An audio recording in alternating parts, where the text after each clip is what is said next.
This afternoon I'm delighted to be joined by George from Save the Children, who just got back from Cox's Bazar in Bangladesh last week. So George, when you were there, what was your impression of the situation on the ground? Well, the camps really need to be seen to be believed. You can see from the image behind just how crowded they are and how basic the shelters are, piled up on top of each other. Here you have people with umbrellas, so that's both to ward off the sun when it's a sunny day, and then the rain, which when it comes down with real force. So these are really tough living conditions that people are in. Yes, and from our, we're used to the rain here in the UK, and from looking at that, it doesn't look as, I believe it's very hot, but it looks sort of dull and grey. What does it feel like when you're actually there? It's scorching hot. It's really, it's scorching hot and 100% humidity. And so you have this very traumatized, very vulnerable population who've done a really astonishing, tough journey, often for days and days and days, crossing water and then living in these really basic conditions. And it's not just one family for each of these small shelters. It's 2, it's 3, it's 4. So you were talking about the heat, all crowded in together. But then one of our big concerns is water. Right? On a hot day, sweaty conditions, you need clean water. You need clean water to live.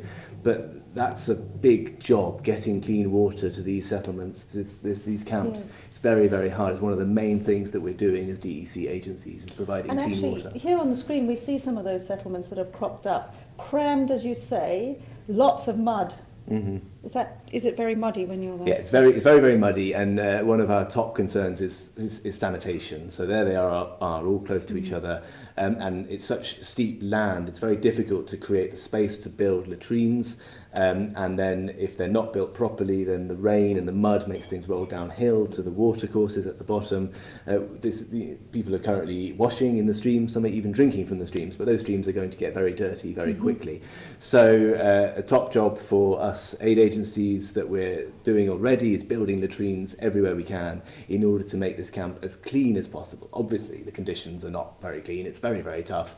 But if we can get the basics in place, then we can prevent a major public health outbreak, which is a top concern for us. And then one of the other concerns we've talked about quite a lot is getting shelter for people. And we saw in these pictures that people are building shelters. So explain how the shelters are built and which parts come from funds that the British public have donated. Yep. So the shelters are typically made of a combination of bamboo and tarpaulin. So the tarpaulin will be provided by the aid organisations.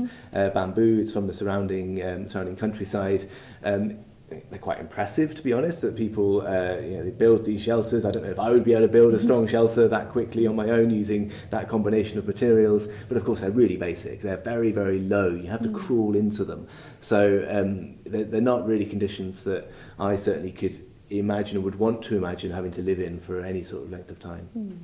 And tell me, so Save the Children, obviously by its name, is very concerned with the needs of children. Yep. So can you tell the public what Save the Children is doing with the money that this DEC appeal is raising? Yeah, well, we're doing lots, working across all the different sectors of emergency response. So one of the things I was there supporting was our distributions of food. So we were feeding on one day 1,000 families. There are more than 500,000 people, so there's a lot of families to get through, but 1,000 a day is a good rate. Each family gets a month's supply of rice, of semolina, of pulses. They also get the pots and utensils to cook with and to wash with, basics for living with, basics for feeding their families.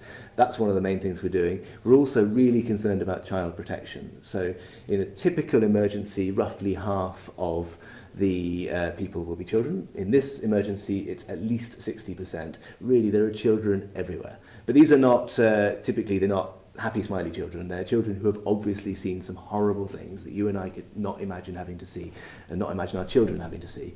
And they are now crowded in these difficult conditions. Many of them are malnourished, and they are hugely vulnerable. So we are caring for thousands of unaccompanied or separated children who've lost their mums and dads. Maybe they're living with someone else, maybe they're living with nobody. And even the children who do have parents or somebody to look after them, they're at great risk of abuse and exploitation, and even of things like being trafficked. So a big job we're doing is trying to identify vulnerable children, trying to make sure that those bad things don't happen to them. And one of the amazing things with the DEC appeal is our 13 member charities are long-standing members, so we can start to use the money immediately.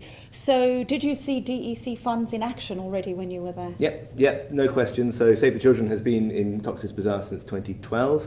We've got a good national team there, and immediately we're able to surge in people. The great thing about DEC is it's money that can be spent right there, right then. So we have, when I was there, the existing team was completely out in the camps, providing all the services I've described. New team coming in, setting up more things we need to do. We're setting up emergency health clinics, setting up therapeutic feeding, so that's for the most malnourished children and for breastfeeding mothers, to give them extra food to get the nourishment they need. So so it's frankly an incredibly bleak situation, but it's also quite motivating to see how much difference we can make through a well-funded emergency response.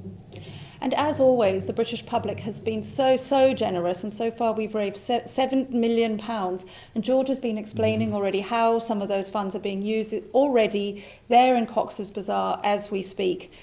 As always, we still need more money, as George has explained. It's more than 500,000 people affected, and those people really do need our help. If you've got £5 to give, that could help provide clean water to a family, and anywhere up to £100, which could provide food for 2 families for a month. So please do continue to give, and I'll see you again tomorrow. Thank you so much.